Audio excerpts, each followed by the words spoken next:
Bonjour mesdames, messieurs, je suis très heureux que vous m'avez donné l'occasion de parler ici avec vous dans cette gentille maison. Je dois m'excuser que je vais préférer la langue allemande parce que ma connaissance de français est trop légère, mais il va mieux de raconter un peu de moi-même. Je travaille comme instituteur des jeunes professeurs qui sont venus de l'université à Rostock, Mecklenburg-Vorpommern, dans un Studienseminar. De plus, je suis le président de l'association allemande depuis 2012. Alors, on commence. Il doit être le traducteur. Ça marche. Ça marche, ja? Okay. Also, das Sujet der Geschichtsunterricht in der Bundesrepublik Deutschland. L'enseignement de l'histoire en République fédérale allemande. Ja, zu den Unterschieden der Schulsysteme. Les différences entre les deux systèmes d'enseignement. Als Vorsitzender, als Präsident kann ich gleich den ersten großen Unterschied zwischen Frankreich und Deutschland aus Sicht der Lehrerinnen und Lehrer anführen. Das Fach ist nicht zwingend an einer Kombination mit Geografie gebunden. Ja, il est connu. La première différence est bien connue, l'histoire et la géographie ne sont pas nécessairement liées en Allemagne. So habe ich zum Beispiel Geschichte und Latein studiert. Ainsi, monsieur enseigne-t-il l'histoire et le latin. Der zweite große Unterschied ist Ihnen auch bekannt. Man kann Frankreich nicht mit Deutschland vergleichen, sondern nur mit den 16 Bundesländern, die sehr verschiedene Schulsysteme und sogar eigene Fachtraditionen haben. Ein bayerischer Geschichtsunterricht sieht in Teilen anders aus als ein sächsischer oder einer in Bremen. On ne peut pas comparer non plus l'enseignement de l'histoire en France avec celui en République fédérale, mais plutôt avec les Länder de la République fédérale. Ainsi, l'enseignement de l'histoire n'est pas du tout le même, partiellement pas le même en Bavière, ou bien à Brême ou en Saxe. Ja. Nicht nur wegen der Regionalgeschichte, sondern auch wegen der Lehrkultur in Süd-, Ost- und Norddeutschland.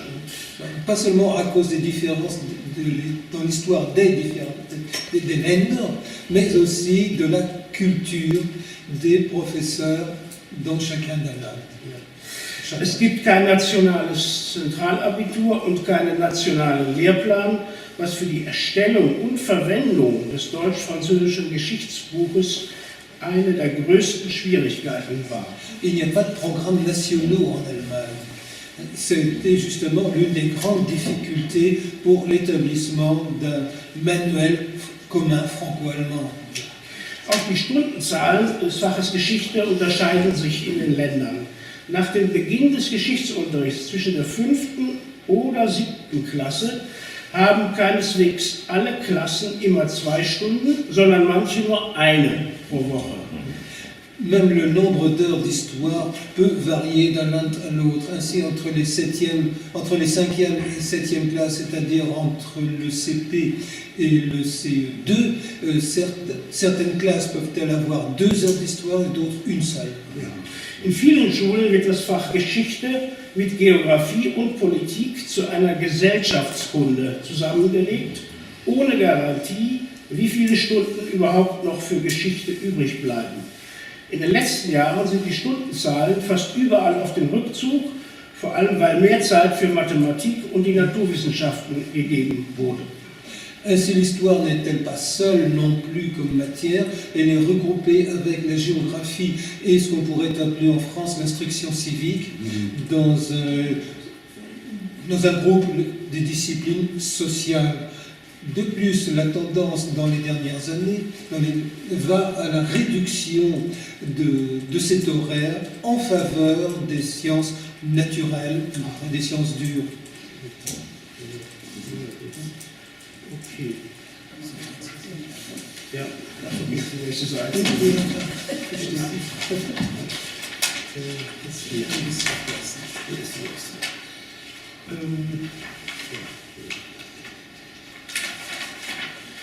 Besonders wichtig ist hier natürlich die Oberstufe des Gymnasiums, wo in bestimmten Grenzen die Schüler ihre Fächer selbst bestimmen können und außerdem einige Leistungs- oder Hauptfächer mit 4 bis 5 Stunden pro Woche wählen können. Et en plus, il ne faut pas oublier qu'au lycée, qu'au lycée, les élèves choisissent eux-mêmes les disciplines dans lesquelles ils auront ce qu'on appelle Leistungsfach, une discipline de performance, où ils peuvent avoir jusqu'à 4 ou 5 heures par semaine, tandis que les autres sont des disciplines secondaires. Matière principale, oui, matière principale, matière secondaire. Les options en quelque sorte. Die 10. Klasse hat inhaltlich und methodisch eine Übergangsfunktion zwischen Mittel- und Oberstufe. Daher wird sie auch Einführungsstufe genannt. Geschichte kann für eine schriftliche oder mündliche Abiturprüfung gewählt werden, muss es aber nicht. Geschichte ist insgesamt recht beliebt, mehr als Géographie. La 10e classe en Allemagne, ce qui correspond en gros à notre seconde, est une classe d'orientation pour les élèves. C'est pourquoi on l'appelle aussi la classe d'introduction. L'histoire peut être choisie pour passer un bac écrit ou oral. Ce n'est pas obligatoire, on peut passer le bac sans histoire, mais généralement l'histoire est de loin préférée à la géographie. Die Lehrpläne folgen trotz zunehmender Kritik in der Sekundarstufe 1 immer noch einem grob chronologischen Ansatz. Allerdings machen die Lehrpläne auch Ausnahmen für spezielle Vorhaben wie Projekte möglich. So kann zu einer Lektüre von Anne Frank im Deutschunterricht in der 8. Klasse eine parallele Geschichtseinheit gegeben werden. Donc, les programmes du premier cycle suivent en gros une trame chronologique qui n'est pas absolument obligatoire comme en France. Ainsi, par exemple, la lecture du journal d'Anne Frank peut-elle être prévue par le professeur de lettres et être accompagnée par le professeur d'histoire qui étudie l'arrière-plan, bien que ce ne soit pas dans son programme, dans le programme de son année. Cette souplesse est autorisée. Neue Elemente sind häufig jetzt historische Lenkschnitte zu ausgewählten Themen wie Migration oder Jugend. In Berlin-Brandenburg ist der Versuch, diese im 7. und 8. Jahrgang zum exklusiven Unterrichtsverfahren zu machen, vorerst gescheitert, weil die Lehrer protestiert haben. Alors, attendez, je suis un petit peu perdu. Voilà. On a essayé également d'introduire la possibilité de choisir des thèmes au lieu d'une trame historique. Ça a été le cas à Berlin et dans le Brandenburg, mais pour l'instant, cette tentative a échoué devant l'opposition des professeurs d'histoire. Neue Themen verdrängen ältere, so ist der atlantische Dreieckshandel heute wichtiger als die Reichsgeschichte, Kaiser und so. Und wir haben öfter Hexen als Jesuiten. De nouveaux thèmes remplacent les anciens. Ainsi, par exemple, aujourd'hui, le commerce triangulaire de l'Atlantique est beaucoup mieux traité que la vieille histoire du Reich, ou bien les sorcières sont mieux traitées que les jésuites. Das 19. Jahrhundert wird weiter beschnitten, um mehr Zeit für die großen Themen des 20. Jahrhunderts zu haben. In der Sekundarstufe 2 ist es inzwischen nicht mehr die Regel, dass nur noch Themen aus der Zeit ab 1789 unterrichtet werden. Vielfach werden auch die alte Geschichte und das Mittelalter wenigstens angeschnitten. Donc, le 19e siècle disparaît de plus en plus au profit de thèmes du 20e, et dans ce qui correspondrait à notre lycée en France, la trame chronologique, on ne se concentre plus seulement sur l'époque contemporaine, mais on aborde de plus en plus souvent aussi des thèmes de l'histoire ancienne ou du Moyen-Âge. Ja, Minimum. Eine systematische und gründliche Behandlung etwa der Reformation gibt es aber fast gar nicht. Mais il n'y a pratiquement plus d'études systématiques plus ou moins approfondies de la réforme, par exemple. Also, Monsieur Stüberich va traiter ça. Eine durchgehende Struktur des deutschen Unterrichts bildet die Orientierung an den Anforderungsbereichen für alle Fächer, AFB. Ihren Hintergrund bildet die deutsche Schulgeschichte Anfang der 1970er Jahre, als der traditionelle Unterricht auf eine neue bildungswissenschaftliche Grundlage gestellt werden sollte. Oui, alors, ce sont les niveaux d'exigence. Oui, les niveaux des exigences émises envers les élèves, qui ont été mises en place je ne sais plus, dans les années 70. Voilà. La grande réforme de l'enseignement a eu lieu en 1970 avec définition d'exigences à acquérir, des choses à acquérir. Dafür würden die Schülerleistungen in ein System gebracht. Zuständig war die Deutsche Kultusministerkonferenz, die ständige Vertretung der 16 Bildungsminister in den Ländern. Die Einführung von 6-stündigen Leistungskursen in der Oberstufenreform 1972 drückte das Bemühen um eine vertiefte Wissenschaftspropedeutik aus. Nicht nur Kenntnisse sollten erworben, sondern wissenschaftliches Denken geübt werden. Ja. Donc ces niveaux d'exigence ont été mis en place dans les années 70. La compétence en revient non pas au ministre, puisque le ministre de chaque land, mais à la conférence permanente des ministres de l'éducation des Länder. C'est ce niveau qui correspond à notre ministère de l'Éducation nationale en France. Il s'agissait, dans cette réforme qui a été mise en place en 1972, dans le lycée, avec la définition des disciplines d'excellence, où on avait 5 à 6 heures d'enseignement, de ne plus se contenter d'apprendre, mais d'apprendre une méthode de réflexion scientifique. Ja. Bald oder kurz darauf wurden für die ganze Bundesrepublik geltende einheitliche Prüfungsanforderungen, EPA, für die Fächer verabschiedet, um ein Minimum an Einheitlichkeit zu gewährleisten. Nur ein Minimum.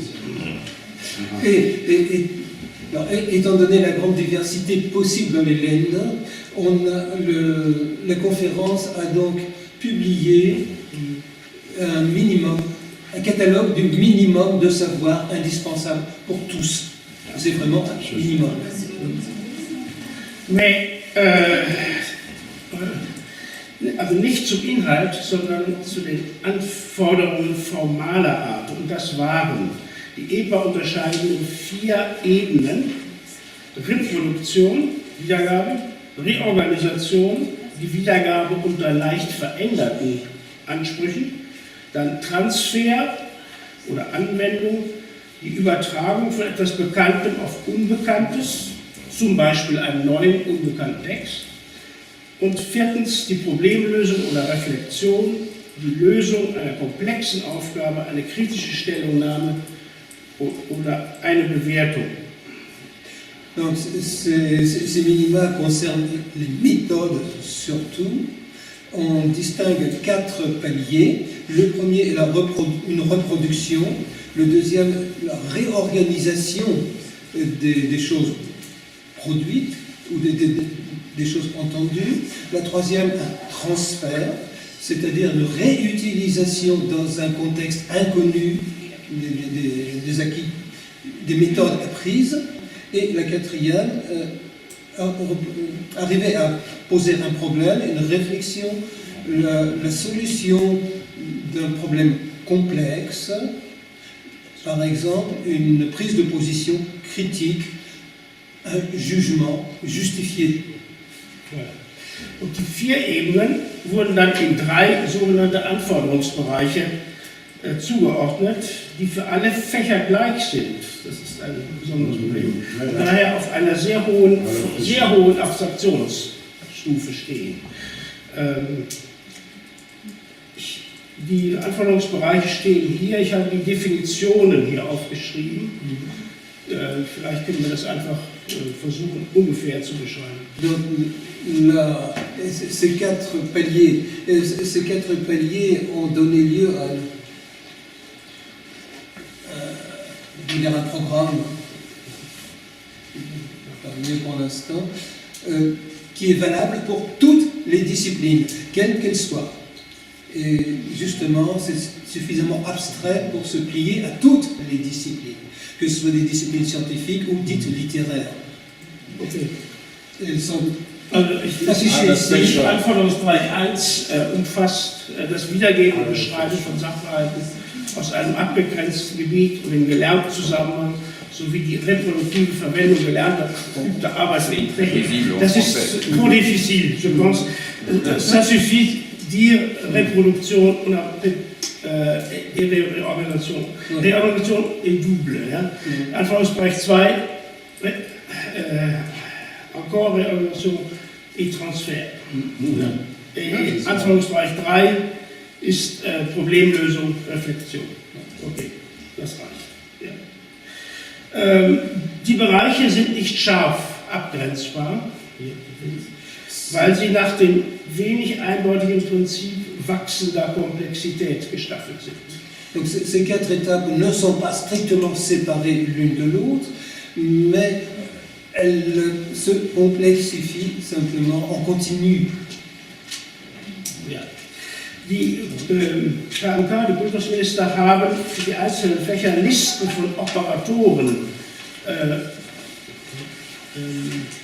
beigefügt, durch die sich genauer klärt, was gemeint ist.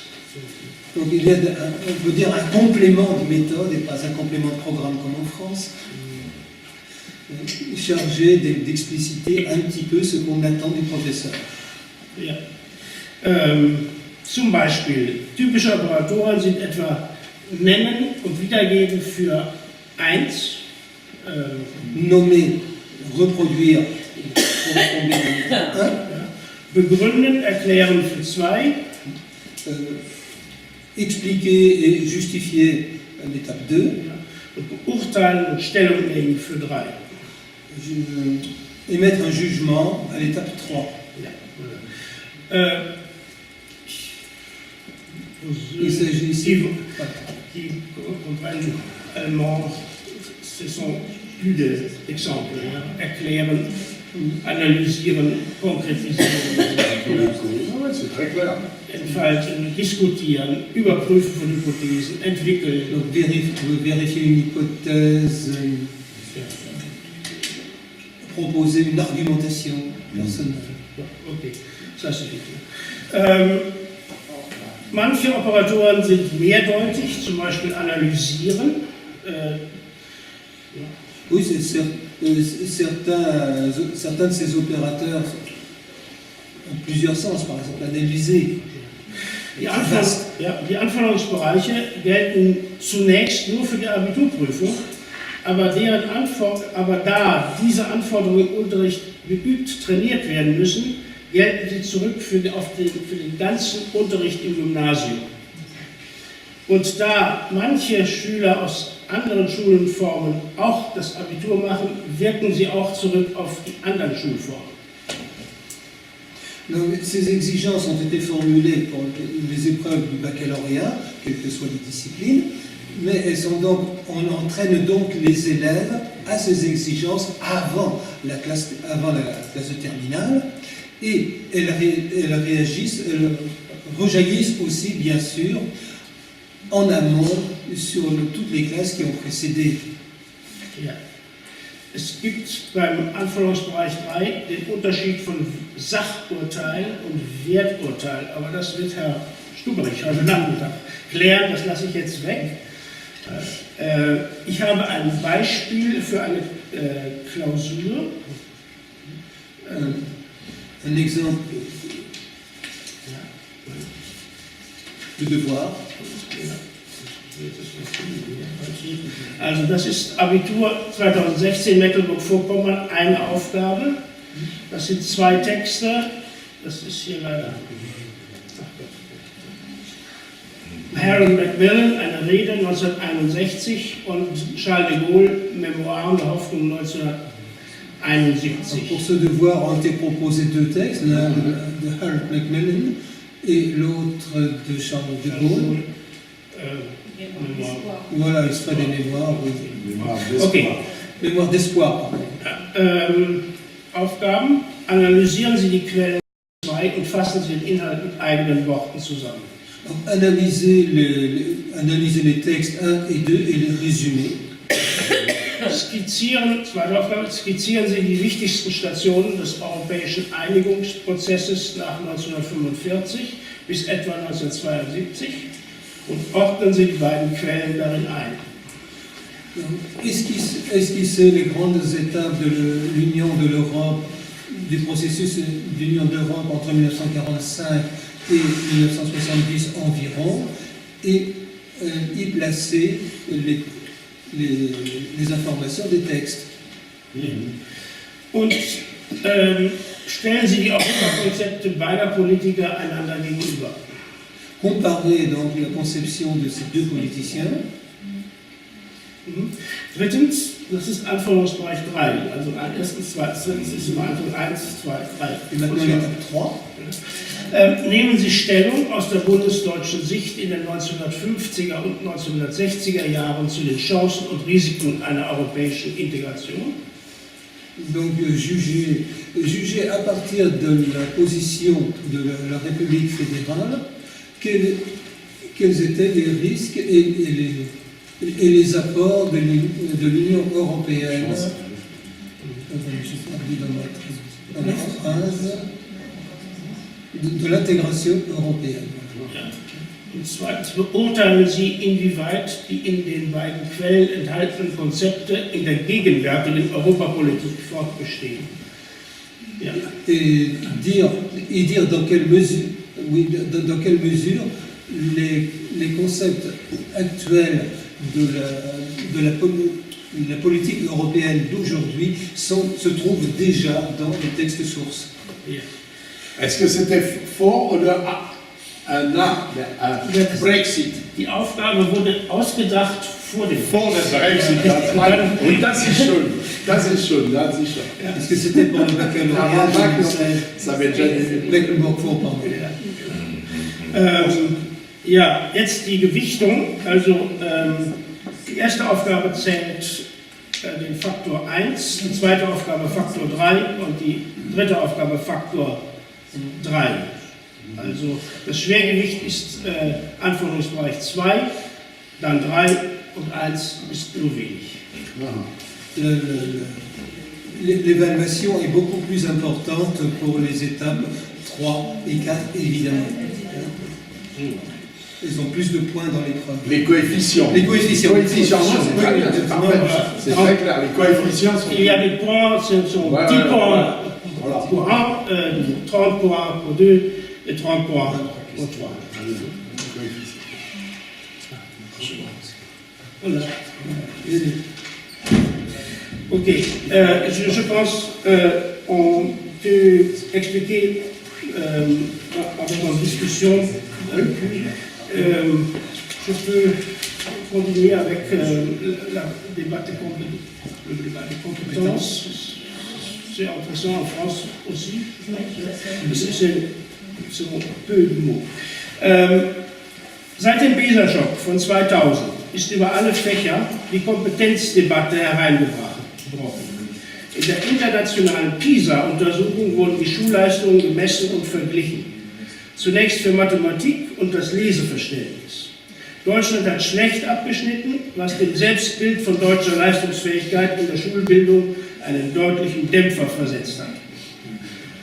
Donc depuis le choc PISA de 2000, on débat de la question des compétences. Lors de l'enquête PISA qui concernait dans un premier temps les mathématiques et la compréhension de la lecture, l'Allemagne a été très mal notée.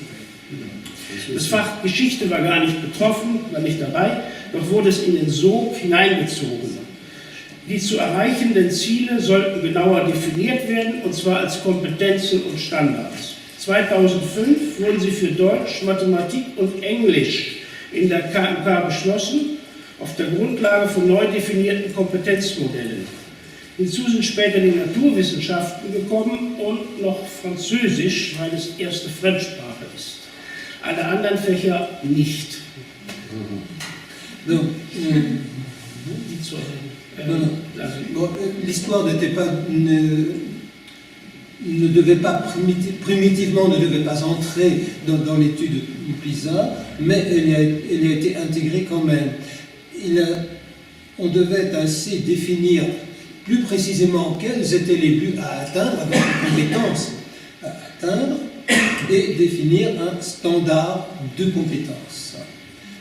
En 2005, ils ont été établis par la conférence des ministres de l'Éducation pour les disciplines allemand, mathématiques, anglais. Un peu plus tard, ont été adjoints les sciences naturelles ainsi que le français, puisque le français est aussi enseigné en première langue.